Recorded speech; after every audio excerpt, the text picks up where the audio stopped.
Welcome.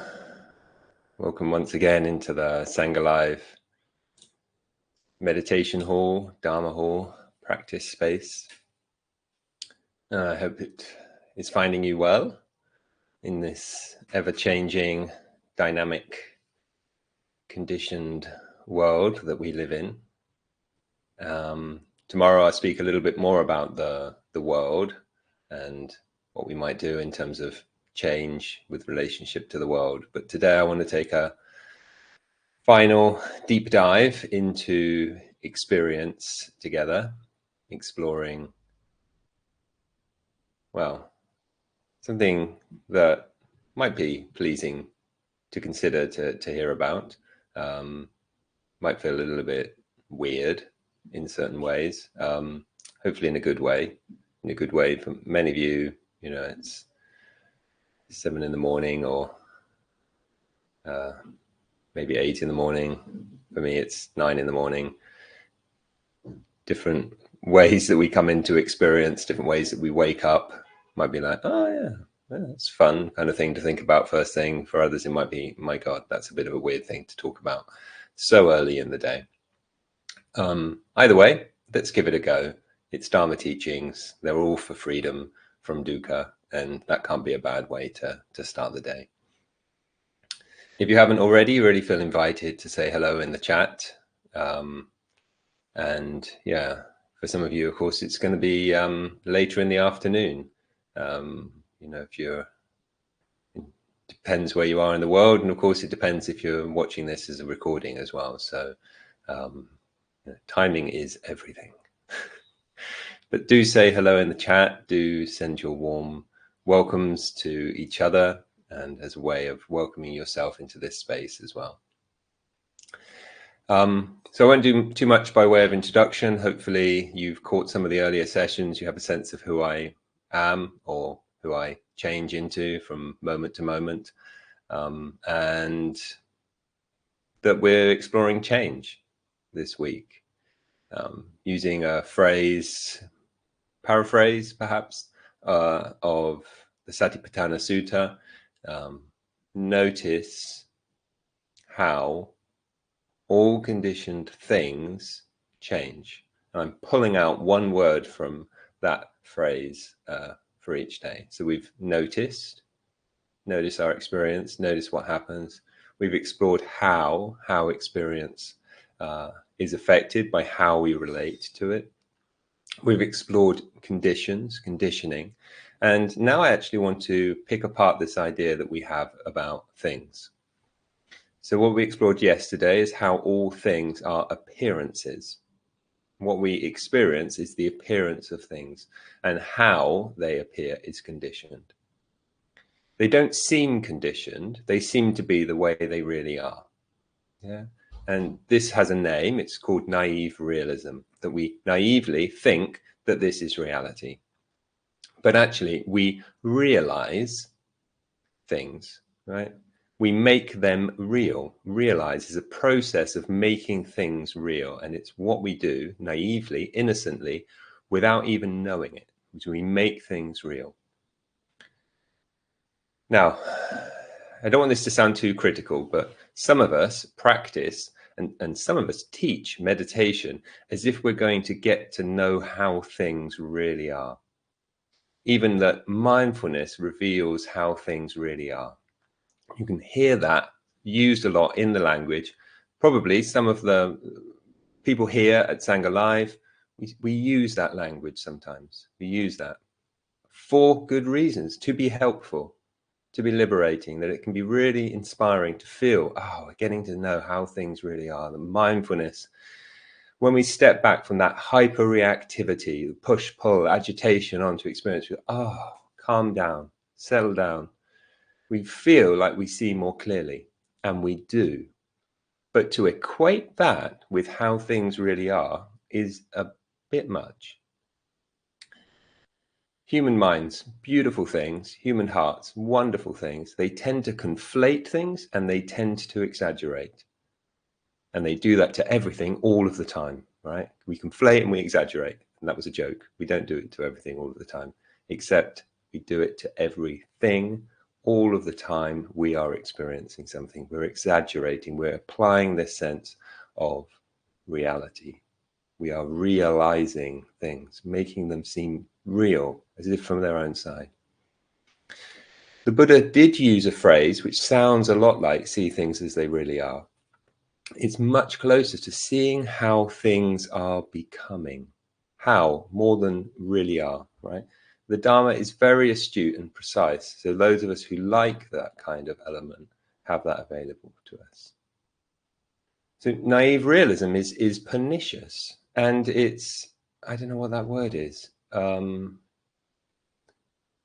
almost shameless, right? We might well have thought during our very pronounced reactivity we were seeing things as they were. Perhaps we even thought we were seeing things clearly. But now, in a more calm state, now we see we weren't. But now we know, not only think, we are seeing things clearly. Yeah, is there no reactivity now, or only less? Right? That how we attend shapes what appears. We notice, oh, well, loads of reactivity, that's not how things are. Now, well, that is how things are. So naive realism is playing with us. That process is playing with us. Surely we don't see reality as it is, ever. Okay, as I said, it might feel a bit weird for so early in the morning for some of us, and of course it's not early in the morning for everyone, so we can hopefully, see that this could be held in different ways. The how really matters. So we don't see reality as it is, ever. Now, why does that matter? Why does it matter? Because it actually helps us to hold things lightly. And there's a way to expand on this. I don't know if there's a way to prove it to you, but it proves it to me. And it relates to today's word out of that phrase, things. Things. What is a thing? Yeah, all conditioned things, all conditioned appearances. When we lessen reactivity, we see more clearly, but we also react less. We react less, and things get light and ephemeral. We've seen that. We've been exploring this through the week. If you haven't been seeing it, go back, explore these teachings. I think that they will work for you. They will help us to lessen our grasp, and the less grasping, pushing, pulling, reacting, the less we hold in attention, right? We lessen our reactivity, and then we can lessen our subtle reactivity and the subtlest holding further and further. And as we do so, things become lighter and more ephemeral, and lighter and more ephemeral, more subtle, more refined, more less easily defined. There's this fluidity flowing through, so to say. Yeah. And then there's still some subtle reactivity there, and we notice that and further until nothing is held in attention. Nothing appears. Nothing appears. Skillful takes a lot of work, a lot of effort, a lot of practice, although sometimes people just pop into something like it or actually it. And this is called the unconditioned, right? What the Buddha talks about is the unconditioned, nibbana, right? The unconditional here is meaning nothing is held to, attended to, and therefore nothing happens. Nothing. No time, no space, no self, no knowing of anything at all. Well, if that happens, what then is the way that things really are? The way things are, as the Buddha was saying, is the way they are conditioned, and that conditioning changes. No conditions, no things, no how of attention, no what in attention, no experience. Our experience, moment to moment, is dependent on what we pay attention to and how we pay attention to it. Okay? Well, why does that matter? Okay? So we come to our senses and we sense, now I see clearly. Yeah? I can see clearly now, the things have gone. That's the only possibility. You see clearly there are no things. Right? You see clearly there are no things. What we see is what we think to see. Okay? So there's this dance that happens here, the conception, perception dance of things. So it seems to us that we notice that things change. We're noticing how things are, that they change, right? So we bring this lens in and we look for, things must be changing. And what do we find? Things are changing. But we're not noticing that when we notice that they change, the perception, change with the concept changing. Noticing change is a condition that shapes how the phenomena changes. They don't have their own way of being, although they seem to. Okay, as I said, this might be a little bit, early in the morning before breakfast. You might want to come back, listen to this at a more appropriate time for you. So the teaching that all conditioned things change is an invite to adopt the perception, the perception of change. Right? They're ways of perceiving, ways of conceiving, rather than truth claims. Touched on this before. So the insights are ways to change, are ways of perceiving, so that we relate with more freedom. Okay, this isn't just kind of clever ideas. This is ways to induce, release, embrace, expand, deepen freedom. So that all things are conditioned, which is also a concept, but one that frees us endlessly, suggests that all conditioned things means all the appearances, because the unconditioned things don't appear, and only non-things non-appear. So this thing is conditioned to appear, and when the conditions change, it will disappear. So what are those conditions? We covered them yesterday. The condition of the heart that precedes, leads, and makes out of the heart itself, so to speak. And the heart itself is conditioned. So it's conditioning all the way down, subliminal and sublime. And then into this amazing experience that we're saying, right, is the Buddha says there's an upgrade available. You ever seen that? Sometimes you pick up your phone, there's an upgrade available. The Buddha has packaged you a system update. The default lens is things can relieve dissatisfaction. Yeah. If I get this, if I get rid of that, I can relieve this dissatisfaction I feel. Yeah. The default lens is this will last like this in some way, worthy of grasping onto or rejecting. This thing will last like this in some way, worthy of grasping onto or rejecting. And a secondary default is it is a thing in and of itself. This is a thing in and of itself. So remembering, going back to baseline things, change is a freedom teaching in the Buddha's incredibly disciplined framing of this will release dukkha. If it isn't going to release dukkha, the Buddha's not going to teach it. So it's not a truth claim, it's an invitation to change how we are relating. The more deeply that we understand this thing is conditioned to appear this way, if it were not conditioned, it would not appear this way, because it would not appear. Profound insight into experience. Everything we experience is conditioned. It must be. And we can play a part in changing the conception of that perception. And anicca, change, inconstancy, impermanence, is offered in that spirit.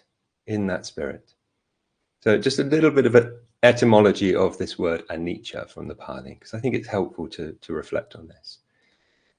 A is the not, like un or in, inconstant. It becomes impermanent when it's before a P, or, unlasting, if that were a word, right? So the in, un, im, a plays that part. Nicca would be something that lasts, that is sustained, right? So this is non-lasting, non-sustained. And the most common translation for this is impermanence. And it could just be me, but the way I hear impermanence is that things come and things go. That thing is impermanent. It won't be here forever. I quite like, and Thanissaro Bhikkhu offers this as a translation. We've used Thanissaro Bhikkhu's translations yesterday for the Dhammapada. Inconstancy. And if you tune into inconstancy, there's this sense things are actually barely here at all. It's an interesting way of holding this, and it actually feels slightly more true to what we've just been exploring. So we're going to use that word moving forwards. So these are slightly different translations. You could say the inhalation. This inhalation is impermanent, right? It's here and then it's gone, right? Just gone. You could ask, well, where does it go? Buddha would say, not a valid question, right? It's gone. I notice it. Then the I that knew that inhalation is also gone. Where did I go? Well, again, not a valid question, but we're noticing they go. And if they go, well, okay, then it's not worth grasping onto so much. So that's kind of the impermanence lens, and it's freeing, it's liberating. But there's something more, isn't there? Like what we call an inhalation. What is it? It's actually this gathering together of sensations, and it's actually the fabrication of a concept and a percept, an idea and a appearance. There aren't really inhalations, right? They're kind of gathered together concept percepts that we hold in that moment. It's actually just a moment to moment movement sensation of something that we gather together under that concept. Inhalations come and go. Well, no, not really. They're actually moment to moment impressions. And if you slow your attention down, refine your attention down, there's nothing moving here. Nothing moving here. So depending on the concept, depending on the perception, we experience inhalations. But there are not inhalations, exhalations. There's no breaths separate from your idea of it being this way. So what ideas about breath might we have now that we can change our perception of them? We can breathe as if the breath is an anatomical experience. We can breathe as if the breath is this energetic felt sense. Actually, you can be freed up from anatomical limitations, and many in the Thai forest tradition and other traditions actually decouple the anatomy and the breath and breathe in ways that are really freeing. You can breathe out through areas of tension. You can breathe in through areas that wish to have more attention. So we're free to change our perception of the breath, and freer than we might normally be used to hearing. So how should we breathe? Breathe in ways that support freedom from dukkha. Breathe in ways that support freedom from dukkha, right? This inconstancy of experience opens out those possibilities to breathe in ways that feel really helpful. If we're used to impermanence, things that come and go, it can be interesting to step into this one, that there are things that are not really things at all. Things that are not really things at all. And let's explore that as a meditation together. Finding what feels like a comfortable posture for this body. This body, this collection of sensations that we form together under the conception of body.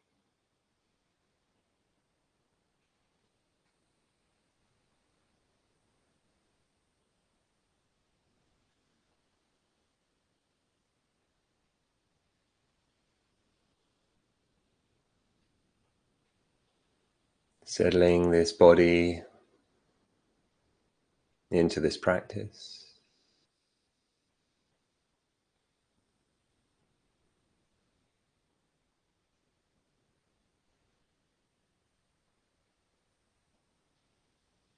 Maybe, as we've done before, feeling where the spine meets the pelvis, opens that area, softens that belly.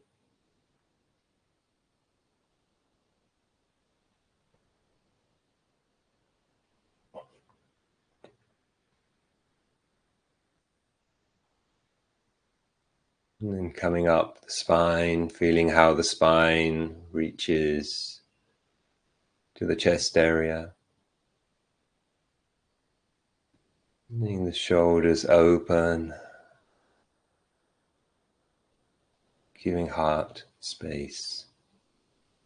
to the heart space.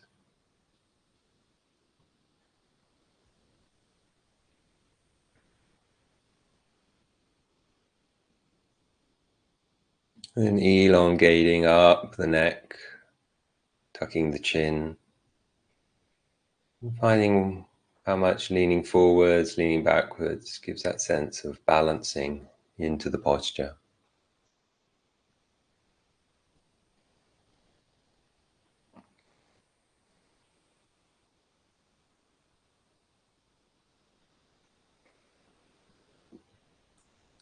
Might draw the idea, compose the idea that this body can be felt on the level of its energetic resonance in knowing. There's knowing occurring, and we can tune into the body as an energetic dance of sense impressions. And there's a breath moving through that we can experience internally.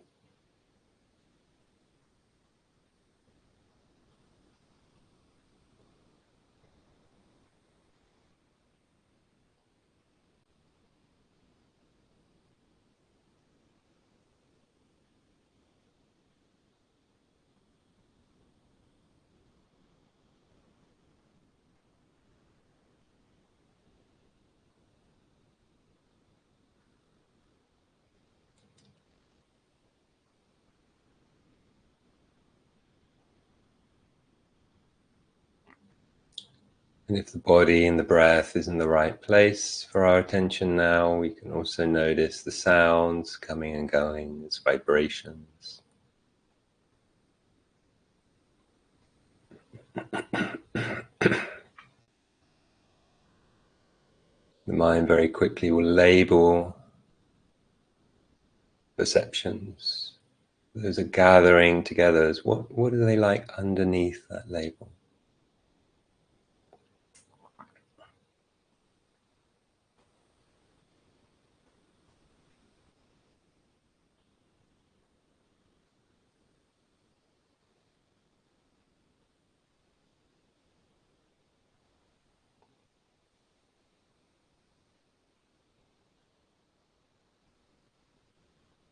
It can be helpful settling the heart mind with 3 breaths,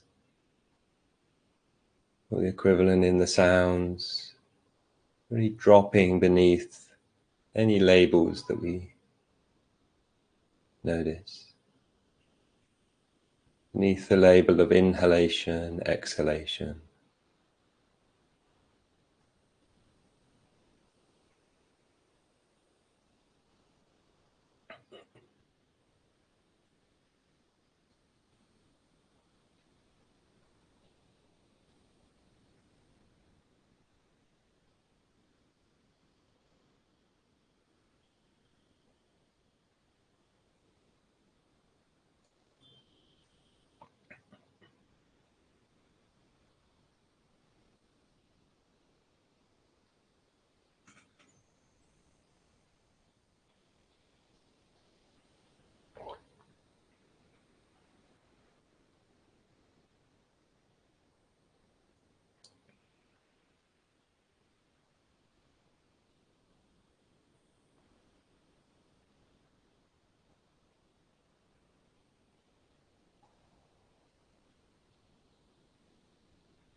What we can notice is that all inconstant things are made up of inconstant things.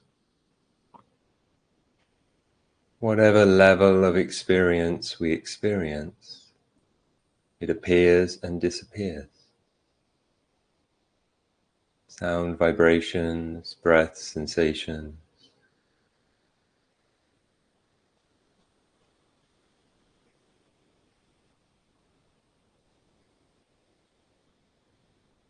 Nothing to grasp onto.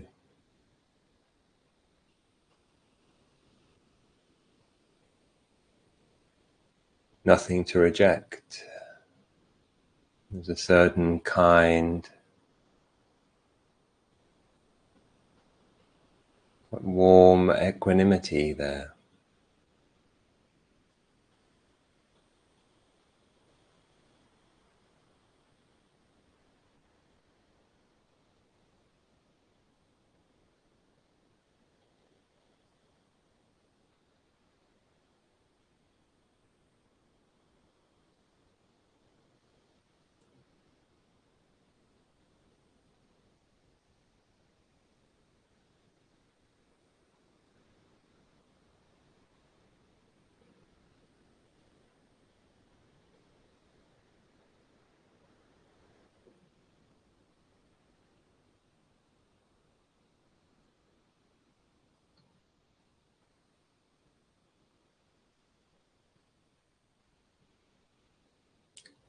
Maybe it'd be enjoyable to breathe 3 breaths again, really diving beneath any of the labels that we normally place on a breath, on a sound.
So if we're practicing with the sounds, anytime a particular sound grabs attention, just taking that opportunity to see it deeper as a vibration. Might get labeled, identified, but we can still say, but what's it like underneath that? What's the frequency of the vibration? What's the pitch of the vibration? And then we can even go beneath that at times. What's beneath the label of pitch, of frequency?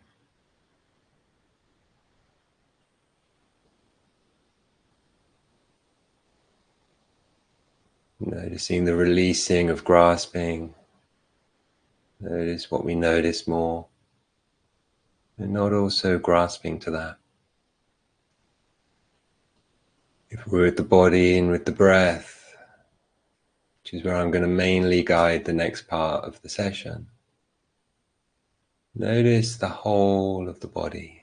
It's alive with sensitivity, that tactile sensitivity. Can there be a sense that whatever wishes to appear is allowed to appear? Maybe even welcomed. Not pulled in, not pushed away. Welcome. The door is open. The sense door of touch, tactile sensitivity is open. Quite refined, feeling that energetic resonance we have as things appear and disappear.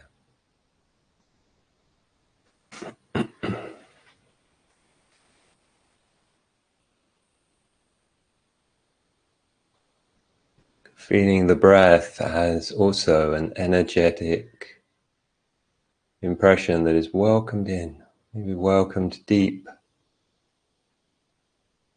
within. Notice how the belly moves with the breath.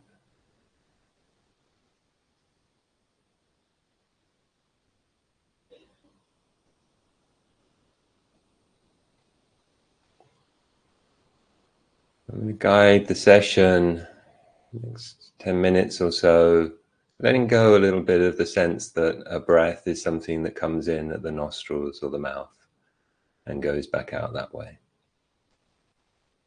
Imagine that there's a way that the breath comes in directly into the belly. Just beneath the belly button, it just pours in there. And the next inhalation, as we feel it pouring breath into that area.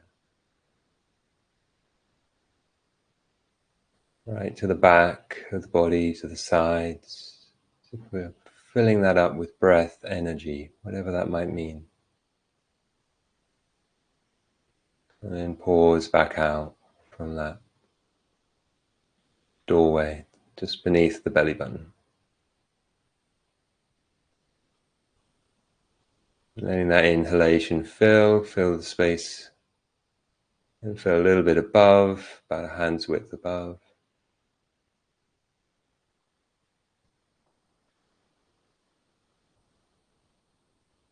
Regulating the breath so that we can fill that whole area and a little bit around, so it's almost permeating through the boundary of the body, boundary of the skin, and back out again.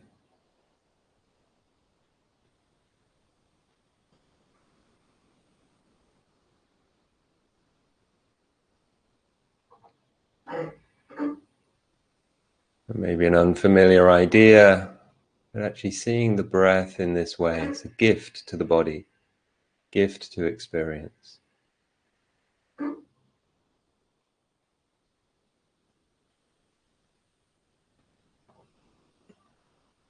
Let's come up a little bit higher, about hand's width above the belly button, breathing into this area, filling that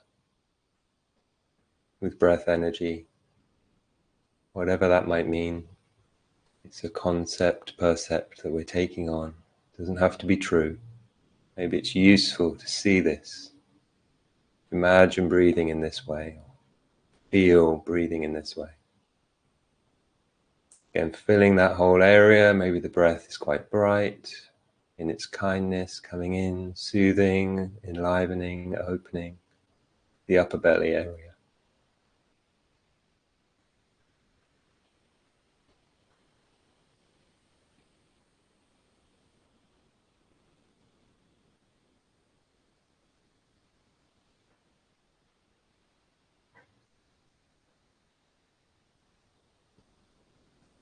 Doing 3 more breaths here.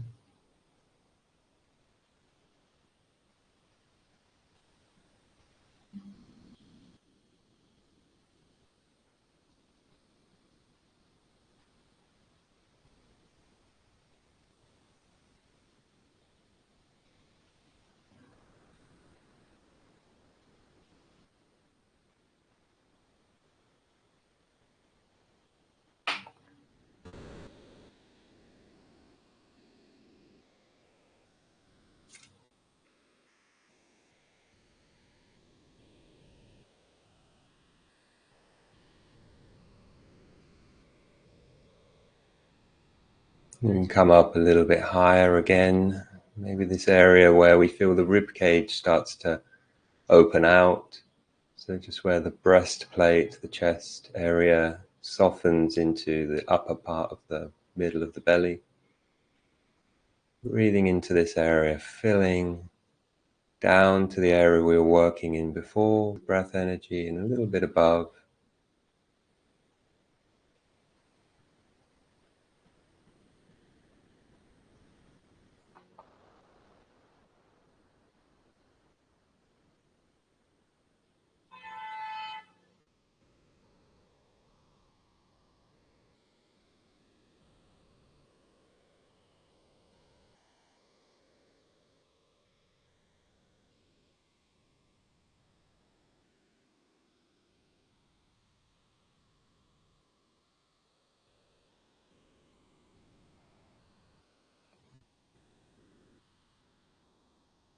Remembering we're just breathing this way for its support in freedom from dukkha.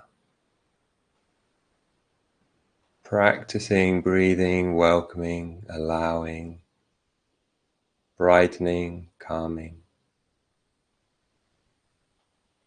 Coming up a little bit higher to the center of the chest. A little bit down from where the throat meets the chest. Where we might feel like the heart center. Breathing in here, filling this area with a kind, generous, maybe even loving awareness.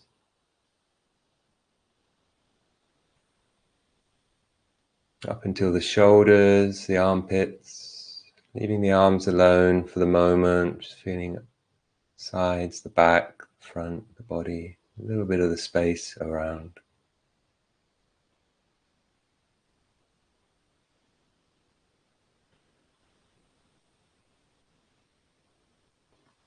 Might notice the inconstancy and diversity of experience. Different areas feel different to breathe into. If any area feels really good, we can come back, practice here again later.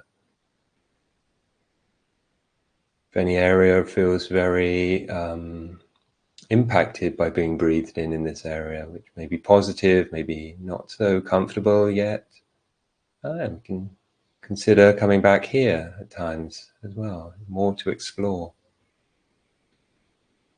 But for now, noticing the inconstancy of sense impressions and the guiding of attention with an atmosphere of non-demanding, warm, non-demanding, kindness, allowing, releasing, softening. If we meet an area of tension, breathe into that. It's all permitted. And it's also not as solid as it seems. It's all inconstant, really. Maybe the breath energy can go into or under, around, or through.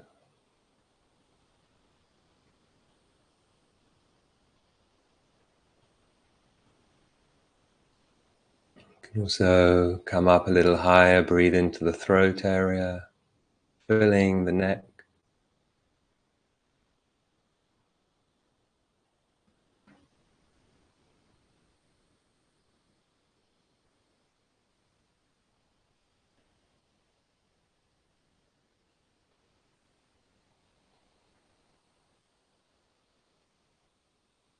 And in a moment we'll come to the face, but we want to make sure that our attention is very, very delicate here. Imagine, or acknowledge that the face is full of very, very sensitive sense organs. The eyes, incredibly sensitive. So we want to be very, very delicate as we breathe into this area. Like a caressing of breath energy radiating into the center of the head from all directions. A different way of breathing than we were doing within the torso. Breathing in radiates to this center. That's not a center, it's actually a depth, if you really tune into it. And then radiating out from that depth center. Marrying that up with the rhythm of a pleasing breath. And a non-demanding attention.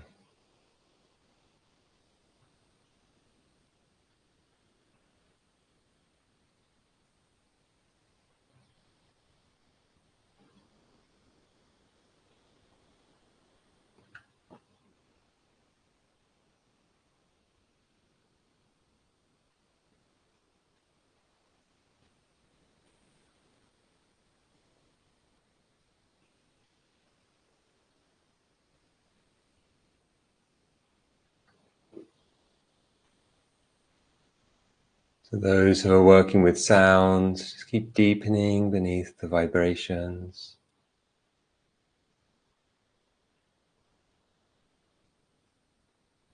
And we just do a few more breath movements. This breath is not a thing, it's a way of looking, a way of conceiving the experience. So maybe the breath can be seen to come in at the base of the skull, the top of the spine, go down across the shoulders, and this inhalation goes down the arms all the way to the fingertips, and the exhalation radiates out in all directions. Have a few breaths like that. Breath coming in at the base of the skull, top of the spine, down the shoulders, down the arms, all the way to the fingertips. One inhalation. So it might have to be quite long, quite slow. And radiating out of the top, the bottom, the sides of the arms, the armpits, back of the shoulders, front of the shoulders, back and all the neck.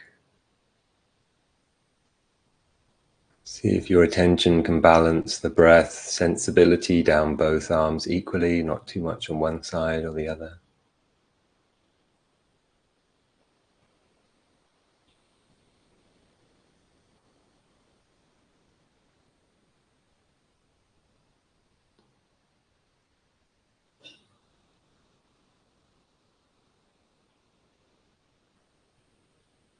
As I said before, if anywhere feels fun to play in or beneficial to be in, we can return to it. But now we're going to change that flow. We're going to come again from the base of the skull, top of the spine, all the way down to the bottom of the spine. As if there's two channels, one either side. I'm going to breathe down through those, filling those equally again, not one side more than the other, and then radiating out from the back of the body. Maybe just from those two channels, a little bit like angel wings are sprouting out the back of the body. Or maybe it's the whole of the body, like a door opening and the sun pouring through. Doors of the back of the body flung wide open, radiating out.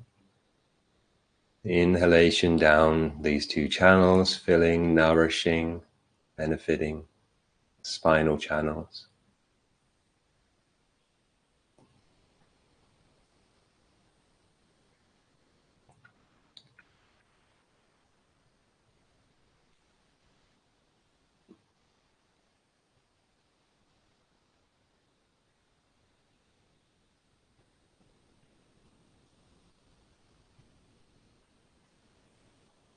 And the last breath energy flow is to feel the breath come in at the small of the back, that little curve just above the bottom of the spine, into the hips, down the legs, all the way to the toes, similar to with the arms, equalizing the sides and radiating out in all directions from the whole of the legs, hips.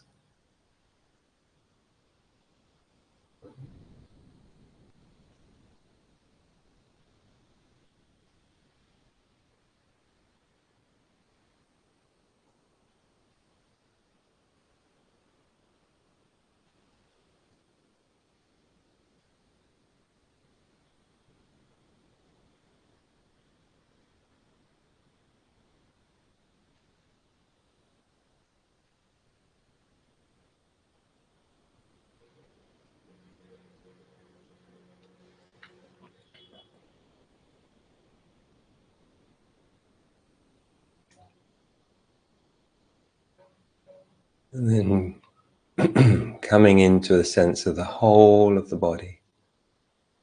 And when we follow along with a meditation like this, we're actually gifting ourselves a more malleable attention. You might notice you can actually now feel the whole of the body rich with energy, rich with kindness and awareness mixed with kindness.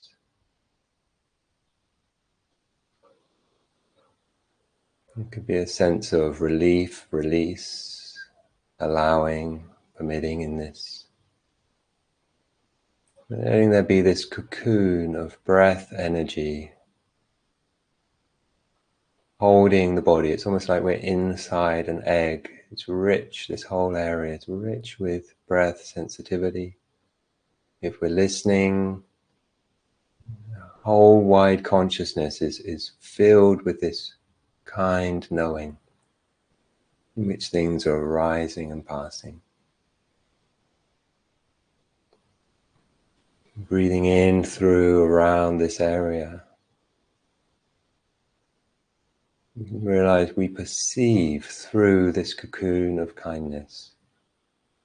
The malleability of our perception allows us to realize everything wishes to be met with kindness and care. All of the tactile sensations of the inner and outer world are allowed. In this moment that they arise, they are cared for, whatever that might mean, and they are released.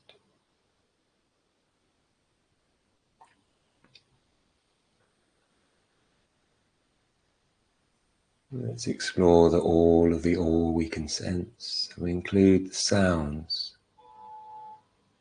The tactile sensations and the sound sensations allowed, not picking and choosing.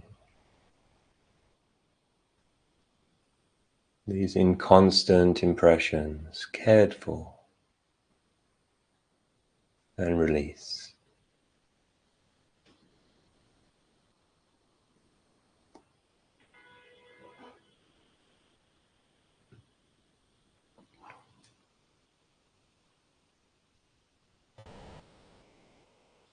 Any visual impression on the eyes, or the light getting between the eyelids, or if your eyes are open, sensory impressions of the visual field. These light vibrations, these colors, these perception impressions are all allowed. Every impression cared for and released.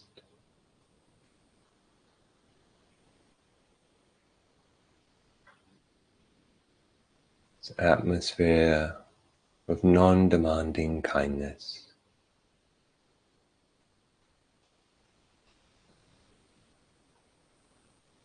And also the aromas, the smells,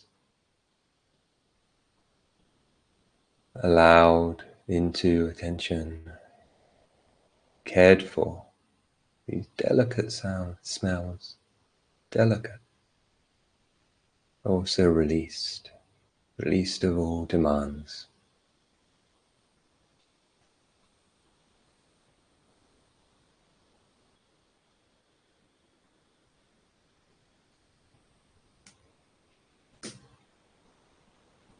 And also the flavors on the tongue, sides of the cheek.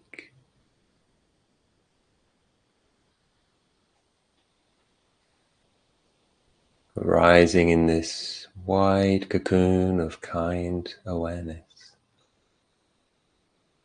These little energetic impressions in knowing, allowed, cared for, whatever that might mean, and release.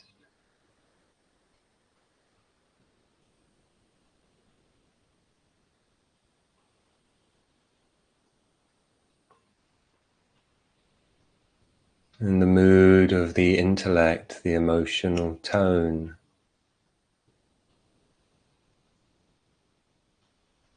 is also tuned into in this spacious, wide knowing, big enough for the most distant sounds, allows the sense impression of thoughts and emotions, moods, mind states, to be allowed. Non-rejection, non-grasping, cared for, and released.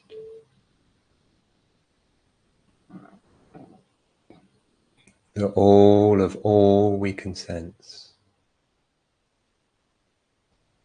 inner and outer, is allowed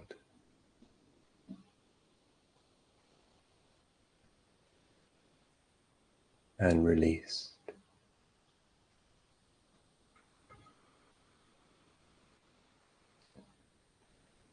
Nothing constant in this knowing.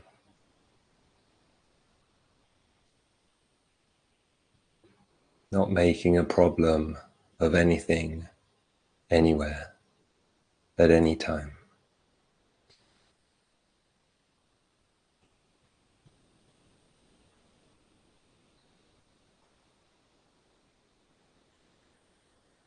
Resting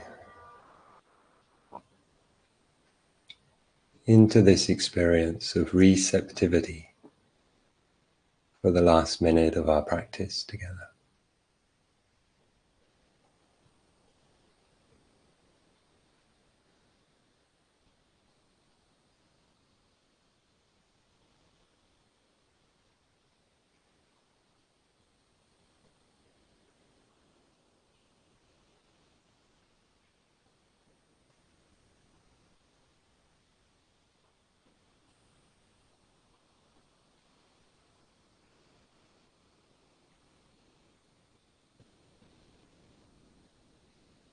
Resting deeply.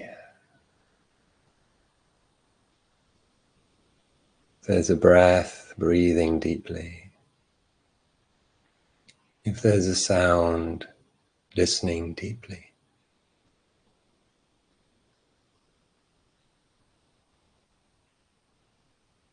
May all beings, may all things be at peace. May there be peace. Peace.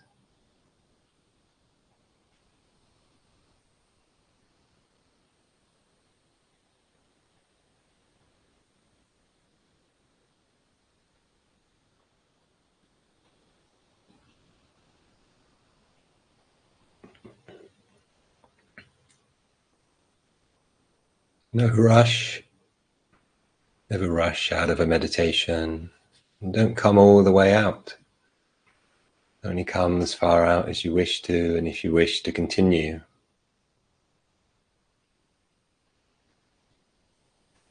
Coming back into the space that we have here together.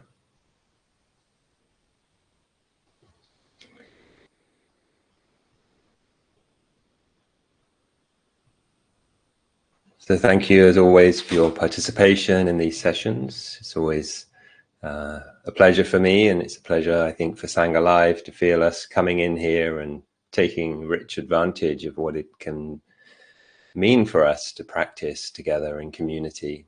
And thank you for your support of Sangha Live and of those of us who come here to offer these teachings. It's a really rich experience. And that participation in your presence, and of course, as you know, these sessions are financially also offered on a dana basis. So however you wish to respond to that, it's welcome. And of course, if you can't offer anything, you're also especially welcome to be here. I'll speak more about dana tomorrow. So there's a few questions here. I noticed that Patricia, you put a question before I'd finished speaking, and I hope that I actually explained to you why it's useful to take the lens, the view, which I think that you were relating to, that things are not things themselves. If it's not clear, then do feel free to ask it again, or reply to your own thing saying, no, it's not clear. But hopefully the more that we see that things don't have an independent nature to them, that it actually opens out our ways of seeing things much more freely, much more that we can do. Then we just played around with, so what's this body? And we're just saying, okay, well, let's see it as an energetic resonance. How is that? How is that feeling of how things unfold for us, right? How does that relate to a sense of freedom? So there's a question of whether I'm frozen. So if anyone can reply to that and let me know, be a shame if I have frozen on this, fluidity, flowing, changing thing. Okay, so I'm afraid that's just you, Mish. So try refreshing. Can someone type that in? I guess that's the usual resolution that we go for. So then there's a couple of other questions. There's a question, I could not stop yawning. Is it okay? It's okay. Certainly it's okay. It probably means that something is releasing, something is opening in that way, and that can be a good thing for us, right? So it could be an energetic release there. It could just be that I'm really tired, and that this practice, a little bit like what Margaret is saying, is actually it's causing them to drift off, kind of semi-dreaming, and kind of questioning, is that really a meditation? Come on to that in just a moment. But yeah, there can be this kind of release. I would say try not to kind of overly yawn. Yawning actually has a what we could call a bodily fabrication to it. It's the drawing in of more air, more oxygen to kind of lift us up in a certain way. So if it's possible, it can just be more like settling in. Okay, that's something maybe helpful in that way. So yes, there can be this feeling that then when I'm not grasping onto things, I associate that with falling asleep, the hypnagogic state. Yeah, there are no things. Is that, it's kind of something that defines that state for us. Again, it's fine. It's fine to feel that way. Other people will hear different things. Sorry, I just read the word things in the chat. Will experience these things in different ways. So we are looking for something that is a lot less agitated than what our daily life state might be. But we're only doing that to kind of reinforce this sense that we want to have, which relates back to Patricia's question, is that things are not themselves things. And we will prove it by doing a meditation that causes things to feel very differently. Okay, right. The insight we then take with us, and we can do it in different ways. Now, if I wanted to, I could have guided that meditation in ways that would prove that the things themselves are much more solid, more vivid, more whatever else, right? Meditation changes how things appear. There is no way those things are. It depends on how we relate to them. Okay, so if you have through the day, like me, probably more like a restlessness state, right? High energy state, hyper person, wake me up at 6 a.m, I'll give you a Dharma talk.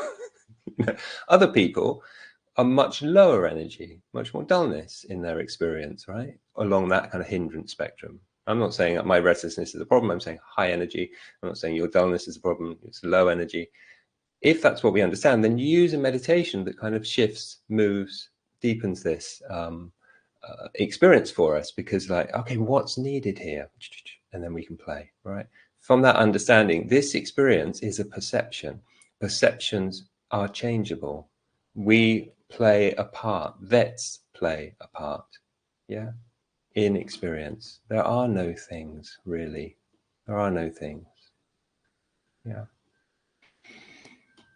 So if there are no things, and the things of the world are also sense impressions, what happens when the world is not aligned with our values and we want to change that? Is there anything we can do? Is there anything we should do? How can we feel empowered in a world of no things when the things that we experience aren't the way we most deeply wish them to be? And we started off this week tuned into your intentions, right? And none of those intentions were far away from a sense of freedom from dukkha. But that's not how we live. That's not the society we live in. That's not the world, the planet that we live in. There are ways to change the changing world in ways that bring freedom for all beings everywhere. Thank you for being here. I hope you'll join us again tomorrow. Still a few more deep dives and widenings that we can take through this exploration. And I hope you'll be here with us for that. Thank you for being here, and take care.